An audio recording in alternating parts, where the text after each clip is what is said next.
চলো এই রেসিপিটা বানাতে বানাতে তোমাদের সাথে গল্প করি।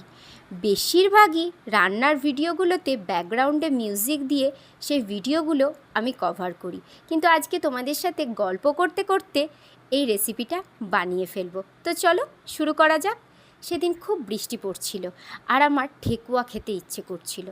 কেন জানি না বর্তমানে আমার বিভিন্ন ধরনের খাবার খেতে ইচ্ছে করছে, তাই নিজের ইচ্ছেকে আর কন্ট্রোল করে রাখতে পারলাম না। তাই তো প্রস্তুতি শুরু করলাম মুচমুচে খাস্তা ঠেকুয়া বানানোর। আমার মতন কারা কারা ঠেকুয়া খেতে পছন্দ করো অবশ্যই কিন্তু কমেন্টে জানাবে। আমি যেহেতু বাড়ি থেকে অনেক দূরে থাকি, সেহেতু নিজের ইচ্ছেগুলোকে নিজেকেই পূরণ করতে হয়। মা যখন বেঁচে ছিল তখন আমার সব ইচ্ছেগুলো এক কথায় পূরণ করত।